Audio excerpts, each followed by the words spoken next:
They were about to pass judgment without a single piece of truth, and somehow that felt normal to everyone except one man standing at the edge of the dust.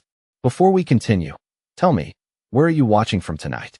Drop your city or your state, somewhere out there beyond this old western sky. And if you believe justice doesn't need a gun to be loud, stay with me. Now back to the story.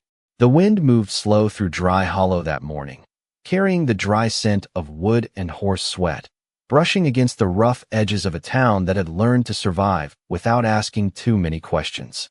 The platform stood in the center, built from old timber that creaked under the weight of too many decisions made too quickly.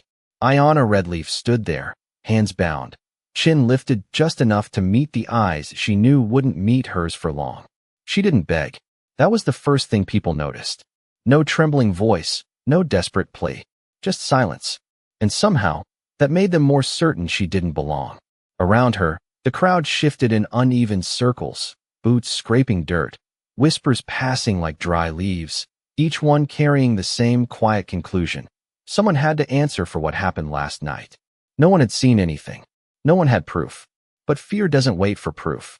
It builds its own story. And in Dry Hollow, stories had a way of becoming truth if enough people repeated them.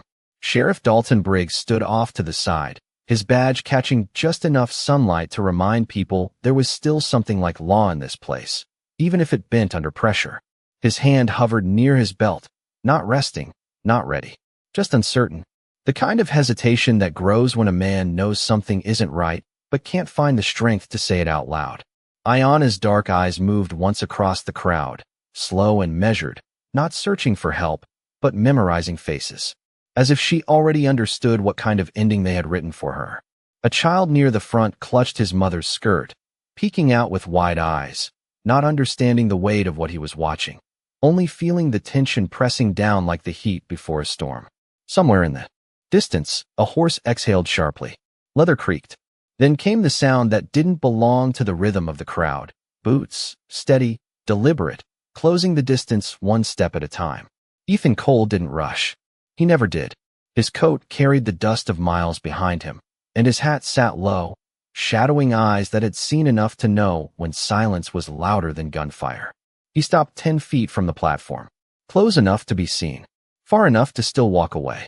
And for a moment, he almost did, because out here, a man learned early that stepping into other people's trouble had a way of becoming your own. But then he looked up, not at the rope, not at the sheriff, at her.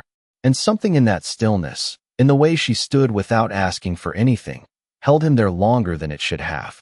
The crowd didn't notice him at first. That's how it always starts. One man standing alone doesn't mean much until he moves. And Ethan Cole took one step forward. The step did not sound loud, but it carried farther than any shout in that square, and the people closest to him felt it first, the shift of something they could not quite name. Ethan Cole moved through them without touching a single shoulder, yet they made room, not out of respect, not yet, but out of uncertainty, the kind that slips in when a man does not follow the script everyone else agreed to.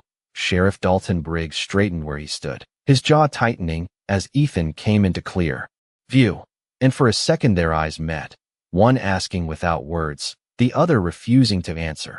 Ethan stopped at the base of the platform and tilted his head slightly, as if studying a piece of work left unfinished, his gaze moving from the rope to the boards beneath Ayanna's boots, then finally to her face. And he saw it again, not fear, not anger, something steadier, something that did not belong in a place like this. The crowd began to murmur, low at first, then louder, questions without direction, irritation without a target, because confusion always needs somewhere to land.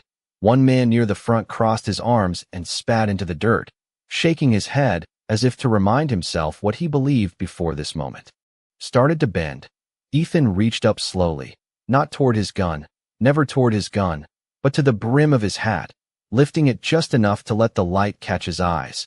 And when he spoke, his voice did not rise. It did not demand. It simply arrived where it needed to be. Who saw her do it? The words hung there, simple, almost too simple, and that was the problem, because no one had prepared for a question that did not come wrapped in anger. The man who had spat looked around, waiting for someone else to answer first, someone braver or more certain, but certainty had already begun to slip through the cracks. A woman near the back shifted her weight, pulling her shawl tighter around her shoulders, her gaze dropping to the ground as if she might find an answer buried in the dust. Sheriff Briggs cleared his throat, but no words followed, only the dry sound of hesitation, and that silence grew heavier with each passing second. Ethan did not repeat himself, did not press. He simply stood there, letting the question do its work, letting it move through the crowd like a slow wind that unsettled everything it touched. Ayanna watched him now, not with gratitude, not even with curiosity, but with a careful attention, as if measuring the distance between what he was doing and why he was doing it. Another man stepped forward half a pace, then stopped, his confidence faltering under the weight of eyes that suddenly expected him to explain something he had never truly known. The rope above creaked softly in the breeze, a reminder of what this moment had been meant to become, and yet it no longer felt certain. Ethan lowered his hat back into place, his hand steady, his posture unchanged. And then he took one more step, closing the distance to the platform, placing himself where there would be no easy way to pretend he was not part of this anymore. And that was when the crowd understood something had shifted, not loudly, not violently, but in a way that could not be undone, because one man had decided to ask a question no one wanted to answer. The silence did not break, it deepened, stretching across the square until even the wind seemed to hesitate at the edges of Dry Hollow. And in that quiet, Ethan Cole reached up toward the rope, not fast, not sudden, but with the same calm he carried in every step, the kind of calm that made men question their own certainty. Sheriff Dalton Briggs shifted his weight, boots pressing into the dust as if he might step forward, might say something, but the words never came, caught somewhere between duty and doubt. Ethan's fingers brushed the coarse fibers, feeling the weight of something that had already decided too much without asking enough, and he paused there for just a breath, long enough for the crowd to realize what he was about to do, long enough for them to choose whether to stop him. No one moved. Not the man who had spat, not the woman clutching her shawl, not even the sheriff whose badge now felt heavier than it had a moment ago. Ayanna Redleaf watched him from above, her eyes narrowing slightly, not in fear, not in relief, but in a quiet calculation, as if she were measuring whether this man understood the line he was crossing. Ethan did not look back at the crowd, did not ask permission, because some things, once questioned, could not be answered by the same voices that created them. He loosened the rope with steady hands, the fibers sliding free without resistance, and the sound of it, soft as it was, seemed louder than anything that had come before. A breath passed through the crowd, not quite a gasp, not quite a sigh, something in between. The sound of certainty unraveling. One man took a step back, then another, as if distance might protect him from the weight of what he had almost been part of. Sheriff Briggs lowered his hand fully now, the decision made not by authority, but by the absence of it. Ethan stepped aside just enough to give Ayanna space, not guiding her, not touching her, simply removing the barrier that had been placed there without her consent. For a moment, she did not move. The entire town seemed to hold its breath with her, waiting to see what freedom looked like when it arrived without apology. Then she stepped down, boots meeting the wood with a quiet finality, and the platform that had been built for judgment now stood empty, stripped of its purpose. Ethan turned slightly, his gaze passing over the faces in the crowd, not accusing, not forgiving, just seeing them as they were, and that was enough to make most of them look away. Ayanna came to stand a few feet from him, close enough to speak, far enough to remain her own, and the space between them carried more weight than any words that might have filled it. The wind picked up again, moving through the street as if nothing had happened, as if this town had not just been forced to see itself. Clearly for the first time in a long while, Ethan adjusted his hat, preparing to walk away the same way he had come, without expecting anything in return, because men like him learned early that doing the right thing did not come with applause. But before he could take that first step, Ayanna spoke, her voice low, steady, cutting through the quiet without force, and what she said did not sound like gratitude at all. It sounded like something far heavier, something that would follow him long after this dust settled. Her voice did not rise. It did not tremble. It simply arrived where it needed to be. You did not save me. she said, and the words settled into the space between them like dust that refused to move. Ethan Cole stopped before taking that step away, not turning fully, not yet, just enough to listen without inviting more, because something in her tone carried weight he had not expected. The crowd leaned in without meaning to, drawn by the absence of gratitude, by the quiet defiance of a moment that refused to follow the ending they understood. Ayanna Redleaf met his half-turned gaze, her expression unchanged, steady as the land she came from, and she continued, "You stopped them." And there was no accusation in it, no softness either, just a truth laid bare without decoration. Ethan exhaled slowly, the kind of breath a man takes when he realizes the ground beneath him is not as simple as it looked from a distance. His hand resting lightly near the brim of his hat again, not adjusting it this time, just needing somewhere to place the stillness inside him. Behind them, Sheriff Dalton Briggs shifted again, but this time it was not hesitation, it was something closer to awareness, as if the badge on his chest had finally found its voice in someone else's silence. A man in the crowd cleared his throat, looking around as though expecting someone to speak up, to correct what had just been said, but no one did, because correction requires certainty, and certainty had already slipped away. Ayanna stepped past Ethan then, not brushing against him, not acknowledging him beyond that single exchange, her boots pressing into the dust with a quiet rhythm that carried her through the parting crowd, and they moved aside for her now without being told, not out of fear, not even out of respect, but because something inside them had shifted just enough to make standing in her way feel wrong. Ethan turned fully this time, watching her walk, the distance between them growing with each step, and for a moment it seemed like that would be the end of it. A man returns to the road, a woman disappears into the horizon, and a town forgets what it almost became, but dry Hollow did not move the same way it had before. The platform still stood in the center, empty now, its purpose undone, its meaning exposed, and the people around it no longer looked at it with the same quiet agreement. Sheriff Briggs stepped forward at last, not toward Ayanna, who was already nearing the edge of town, but toward Ethan, his boots slow, deliberate, mirroring the man he had just watched, and when he spoke, his voice carried less authority than before, but more truth. "You just made this harder," he said, though it did not sound like a complaint. It sounded like a realization. Ethan glanced at him briefly, then back toward the road where Ayanna had nearly vanished into the thin line of heat and dust, and he answered just as quietly. It was already hard, and that was all. No more explanation, no need for one.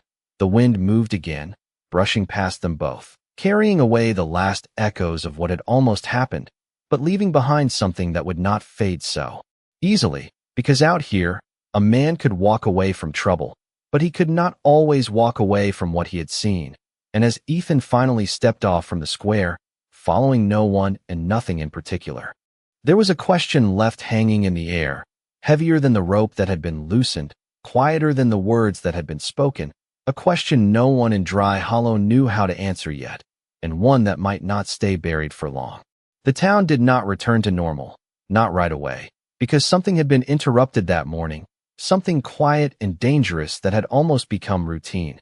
Ethan Cole walked past the last row of buildings without looking back, his boots finding the same steady rhythm they always had, but the weight behind each step felt different now, heavier in a way that did not show on his face. Dry Hollow sat behind him like a place caught between two versions of itself, one it had known for years, and one it had only just glimpsed, and the people left standing in the square did not speak much as they drifted apart, each carrying a piece of the silence with them.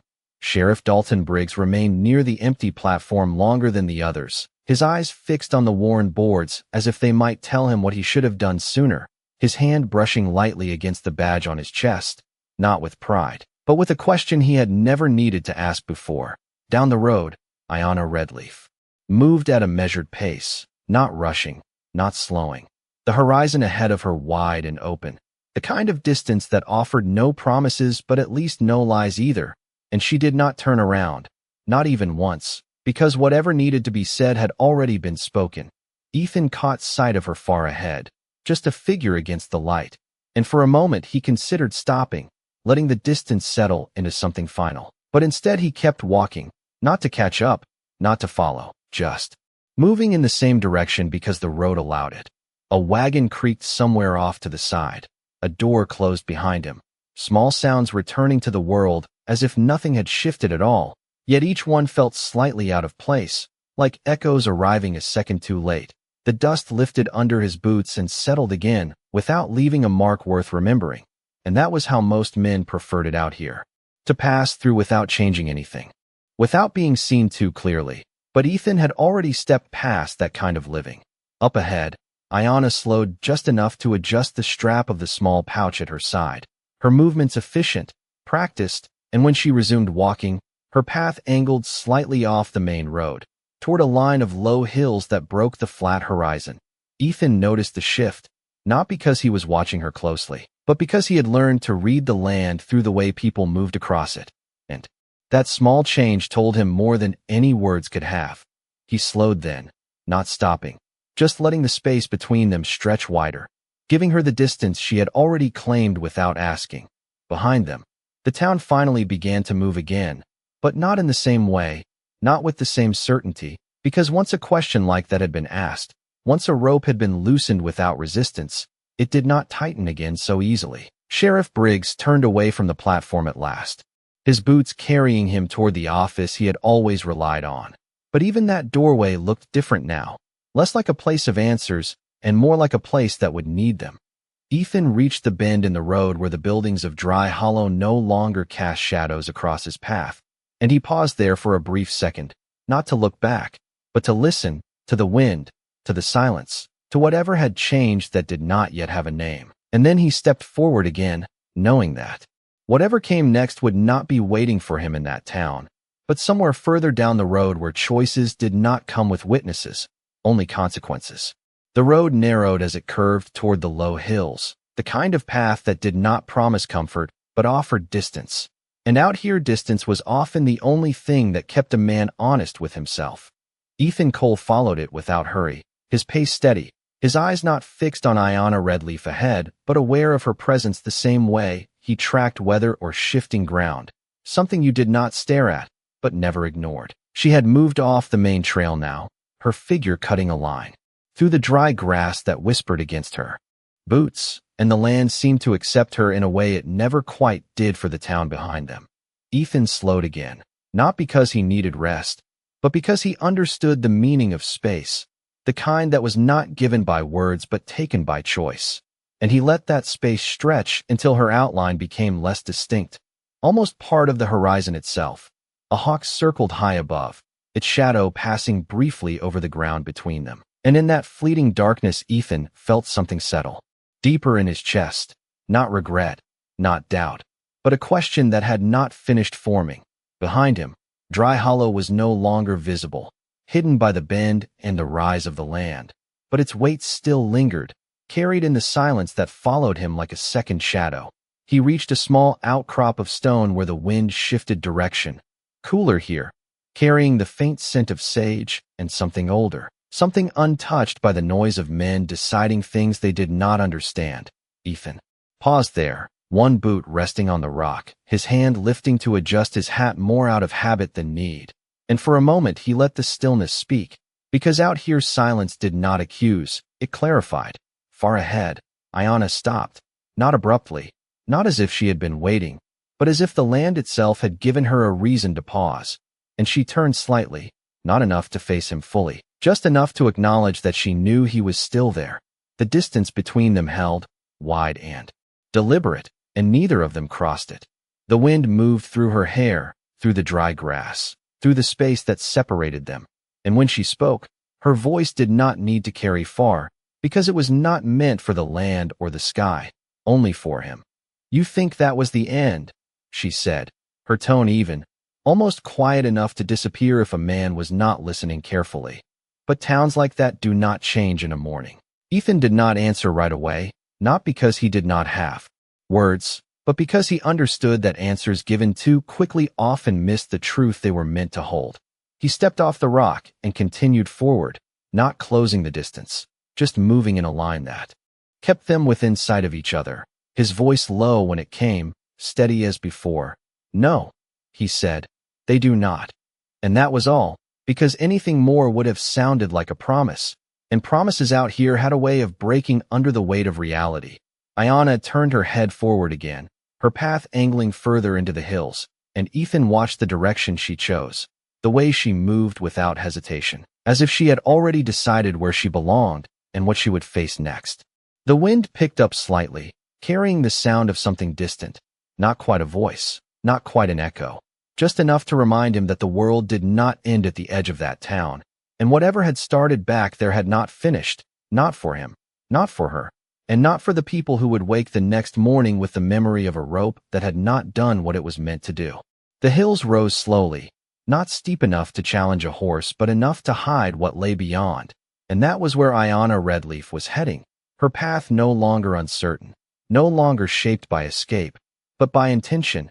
Ethan Cole followed at a distance that had become its own kind of agreement, not spoken, not acknowledged, but understood in the way men and women out here learn to understand things without words. The sun had climbed higher now, pressing heat into the land, flattening shadows, and leaving nowhere to hide from what a person carried inside. Ayanna reached the crest first and stopped again, this time longer, her posture shifting slightly as if the ground beneath her feet had confirmed something she had been expecting. Ethan slowed as he approached the same rise, his boots crunching lightly against the dry soil, and when he stepped onto the higher ground, he saw what she had already seen. Below them, spread across a shallow valley no more than half a mile wide, stood a cluster of wagons and makeshift shelters, arranged in careful order, not random, not temporary, but deliberate. Smoke rose thin and steady from a few small fires, and figures moved between the structures with quiet purpose, not hurried, not afraid, just present. It was not a town, not like Dry Hollow, but it was not nothing either. Ayanna did not turn toward him this time. She simply spoke forward, her voice carried by the open space between them. They will not come here, she said, and there was no question in it, only certainty, as if the land itself had drawn a line no one dared to cross. Ethan took a few steps closer, stopping well short of her, his eyes moving across the valley, taking in the details the way he always did. The spacing of the wagons, the lack of fences, the way the people below moved without looking over their shoulders. They did not need to, he answered quietly. They already chose back there.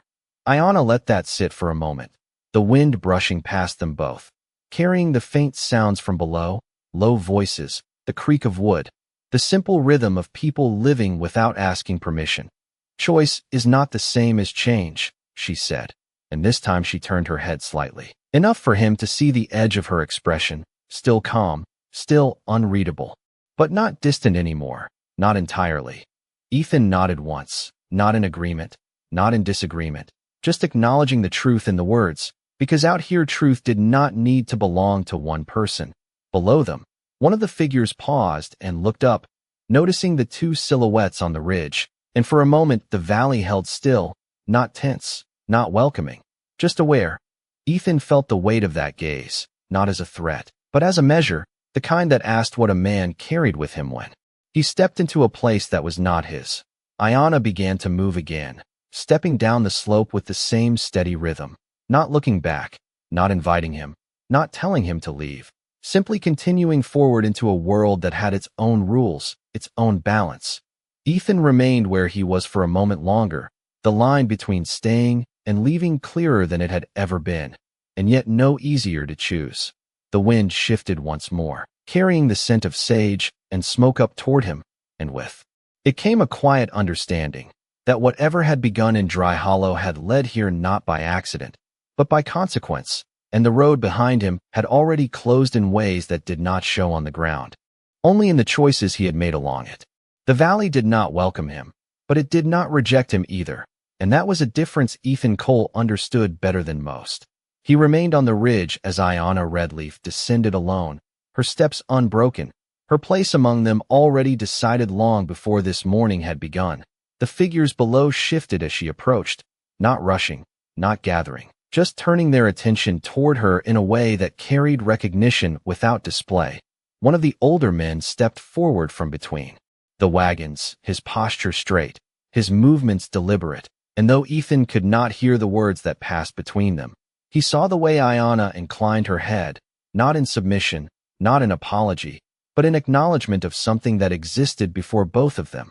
The wind moved again, lifting dust along the slope where Ethan stood, brushing against his coat, reminding him that he remained outside a line that had not been drawn with fences, but with understanding.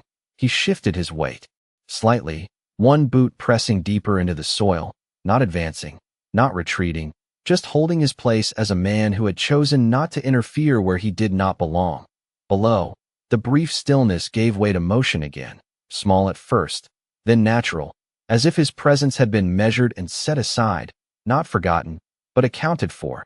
Ayana turned once more, not fully, just enough to look back toward the ridge where he remained. And though the distance was too great for detail, something in the angle of her stance carried intention.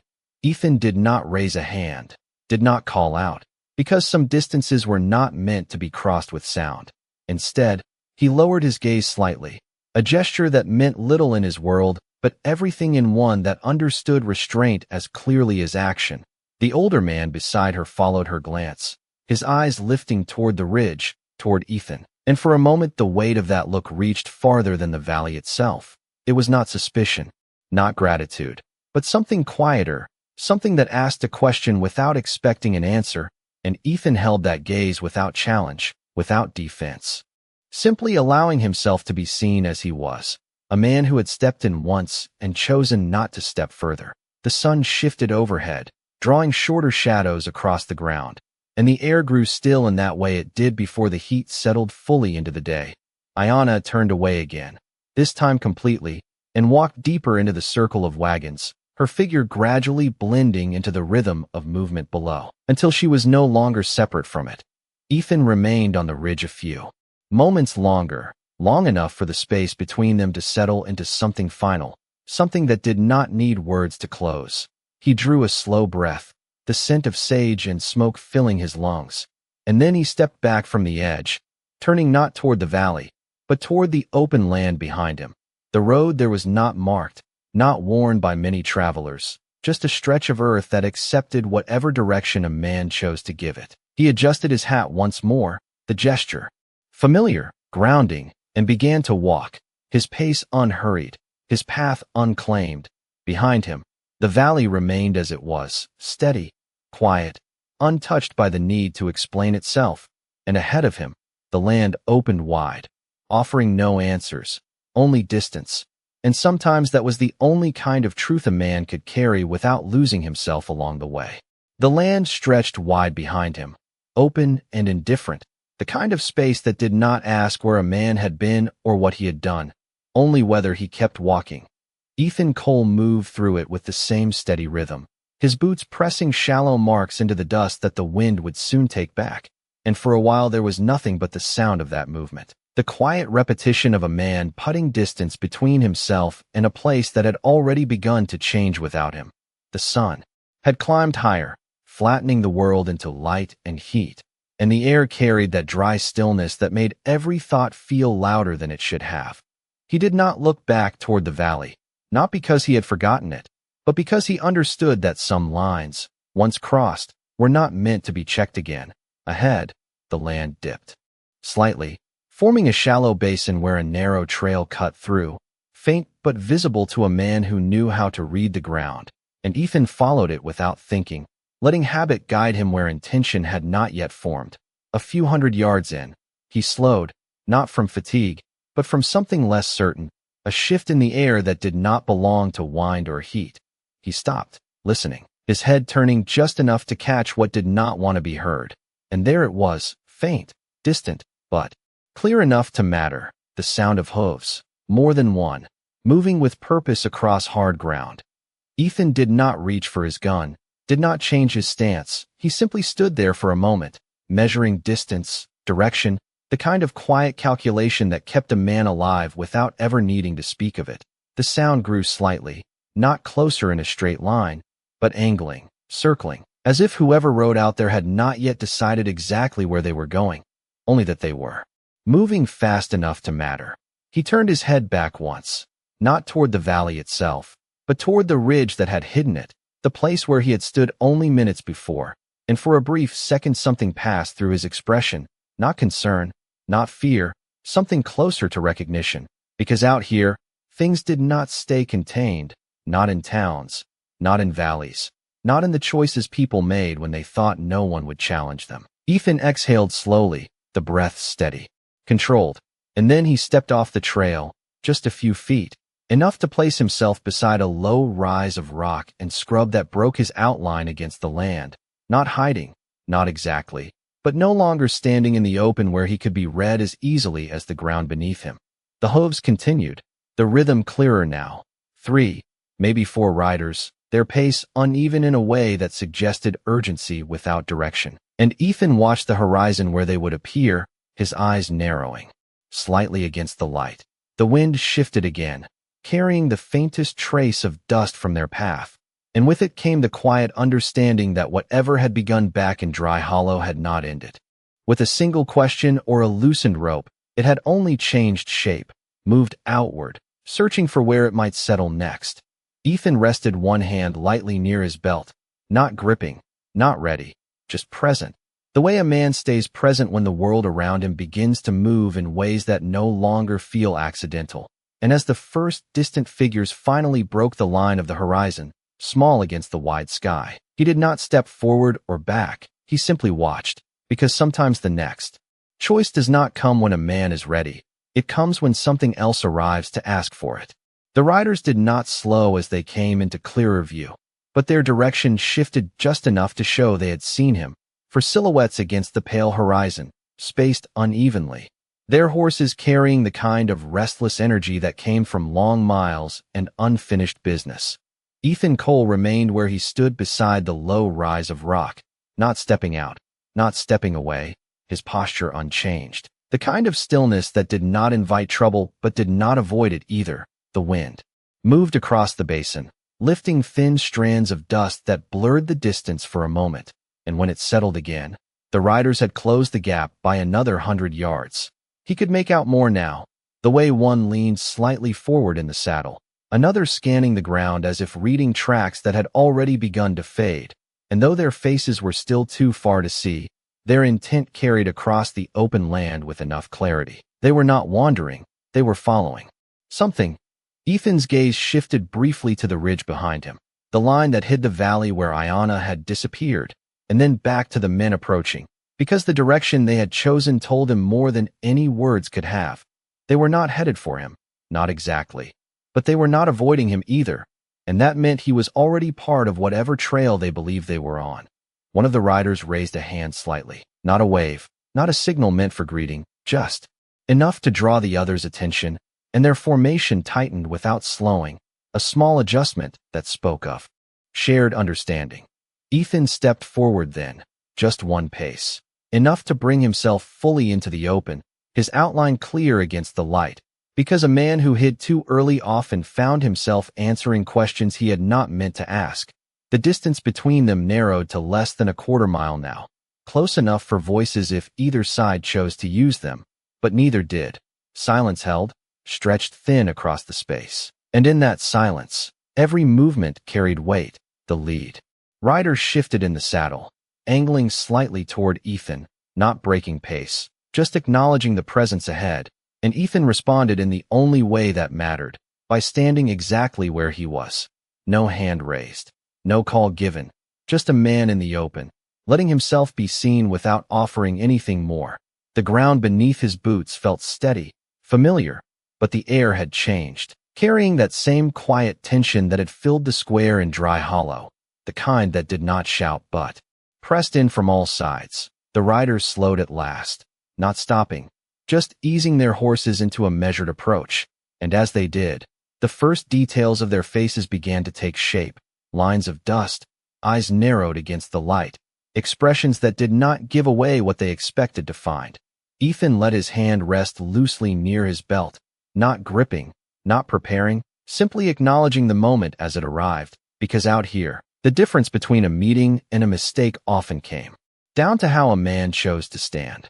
The wind shifted once more, carrying the faint echo of Dry Hollow far behind them, and for a brief second, It felt as if the question he had asked back there had followed him across the miles, settling now between him and these riders who had not yet spoken but were already part of the answer. The riders came to a slow halt about 30 yards from him, not close enough to press, not far enough to ignore, their horses shifting under them with quiet impatience, leather creaking, breath visible in the heat, as if the moment itself carried weight. Ethan Cole did not move to close the distance. He simply stood where he had chosen to stand, one hand resting near his belt, not claiming the ground, not giving it up either. The man in front studied him first, eyes narrowing slightly beneath the brim of a worn hat, his posture relaxed in a way that suggested experience rather than ease. And when he finally spoke, his voice carried across the space without effort. "You came from Dry Hollow." It was not a question. Ethan held his gaze, steady, unhurried. "Passed through," he answered, nothing more. Because anything more would have been an invitation. The other riders exchanged brief glances, subtle, practiced, the kind that said they had already been talking before they arrived. And this was only the next piece falling into place. "Town had trouble this morning," the second man said, his tone flat, not accusing, not curious, just stating what he believed to be known. And the way he said it told Ethan something else. They had not seen it, but they had heard enough to ride after it. Ethan did not confirm, did not deny. He let the silence take the space between the words, the same way he had done back there, because silence often revealed more than agreement ever could. The lead rider shifted slightly in his saddle, his eyes flicking past Ethan for a brief second, toward the ridge behind him, the hidden valley beyond it. And that small movement told Ethan everything he needed to know about where their attention was truly aimed. "Someone rode out ahead of us," the man continued, light, on foot most of the way, headed toward those hills, his chin lifted just enough to mark the direction without pointing. Ethan followed the gesture with his eyes, then brought them back, calm as before. "Plenty of land out there," he said, and it was true, but it was not an answer. The air tightened again, not sharply, not dangerously, just enough to remind everyone present that choices were being made without being spoken aloud. One of the riders at the back leaned forward slightly, studying Ethan more closely now, as if trying to place him somewhere that would make this easier. "You seen anyone?" he asked, and there it was, the question that carried more weight than the rest. Ethan let a breath pass, slow, measured, his gaze not shifting, not hardening, just staying where it had been since the beginning. "I saw a town decide something it did not understand," he said, and for a moment the words seemed to miss their mark, drifting past what the men had asked for. But then they settled, and something in the riders' expressions changed, not agreement, not acceptance, just a pause, a break in the straight line of their intent. The lead man watched him a second longer, then gave a small nod, not of approval, not of dismissal, just acknowledgement of what had been said and what had not, and he shifted his reins slightly, his horse turning a few degrees to the side. The others followed without being told, their formation loosening just enough to suggest they were no longer moving as one solid purpose. And as they began to pass him, not riding toward the ridge, not yet, Ethan remained where he was, his posture unchanged, his presence no longer an obstacle, but not entirely irrelevant either. One of the riders glanced back once as they moved on, his expression unreadable, as if he had expected something different from this meeting and had not quite decided what to do with what he had received. The sound of hooves faded gradually, carried away by the open land, and Ethan stood there a moment longer, the silence returning in their wake, but not the same silence as before. This one held a shift, subtle but certain, as if the question he had asked in Dry Hollow had just been asked again in a different way, and the answer, once more, had chosen not to follow the path people expected. The sound of hooves faded into the distance until it became part of the wind, and for a while Ethan Cole stood alone again, the land stretching wide around him as if nothing had interrupted its rhythm. But something had changed, not in the ground, not in the sky, but in the direction men chose when they believed no one was watching. He turned slightly, his eyes moving back toward the ridge, toward the unseen valley where Iona Redleaf had disappeared, and this time he did not hesitate long. His boots shifted in the dust, one step, then another, carrying him not forward into the open, but back toward the rise he had just left behind. The path upward was quiet, the kind that did not announce itself, just a slope of dry earth and scattered stone that tested a man's balance more than his strength. As he climbed, the wind met him again, stronger here, carrying the scent of smoke from below, faint but steady, a reminder that life continued there without concern for what had passed through it.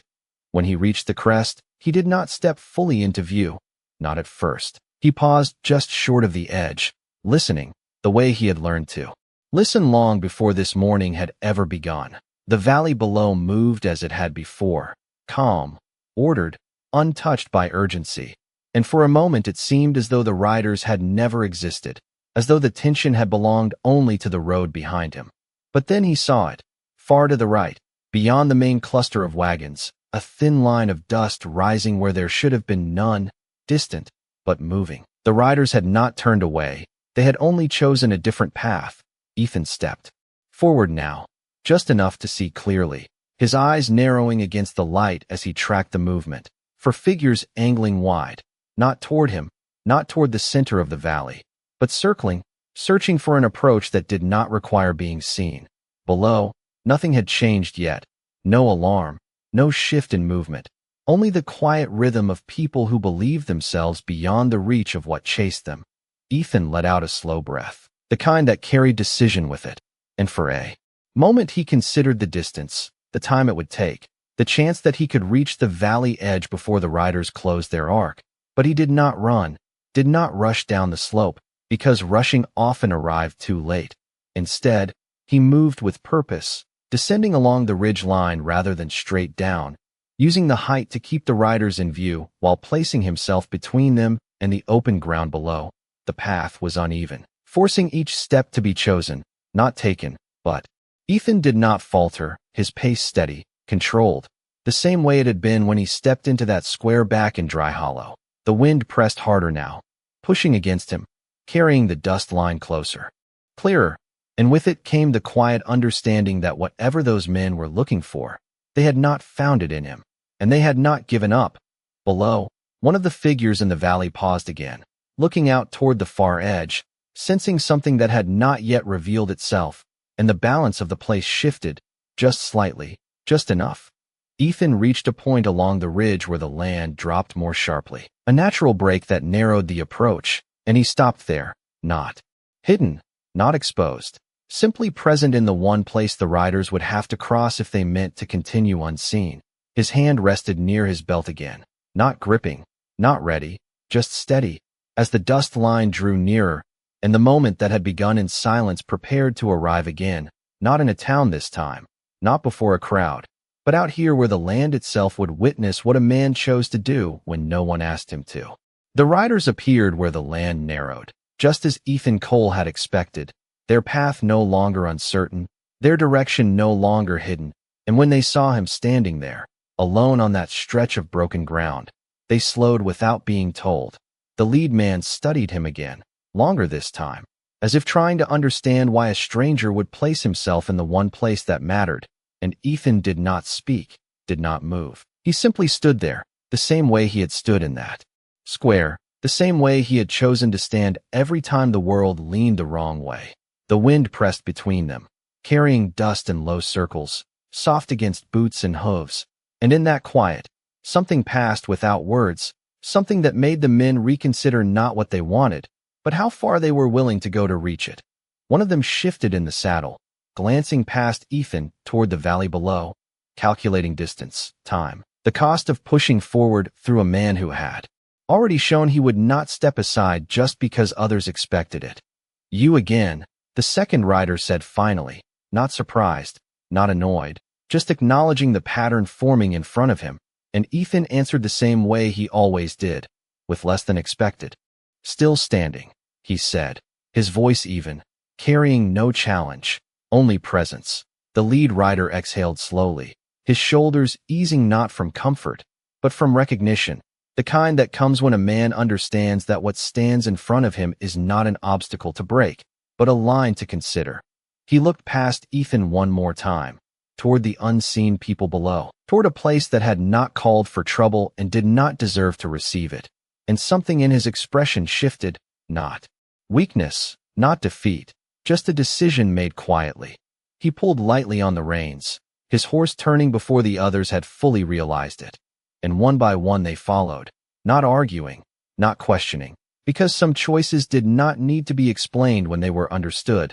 The dust settled behind them as they rode off in a different direction, not chasing, not circling anymore, just leaving. And the sound of their movement faded the same way it had before, carried away by distance until it no longer mattered. Ethan remained where he was for a moment longer, the stillness returning around him. But it was not the same stillness that had come before. This one carried a quiet weight, the kind that stays after something almost happens but does not. He lowered his gaze briefly, then lifted it again toward the valley, not stepping down, not crossing into it, just acknowledging it from where he stood, because not every boundary needed to be crossed to be respected. Far below, a figure stood near the edge of the settlement, small against the wide land, watching the ridge, watching him, and though the distance swallowed detail, Ethan knew it was her. Ayanna Redleaf did not raise a hand, did not call out. She simply stood there, and in that stillness there was no gratitude, no debt, only understanding. Ethan touched the brim of his hat once, not as a gesture meant to be seen, but as something done for himself.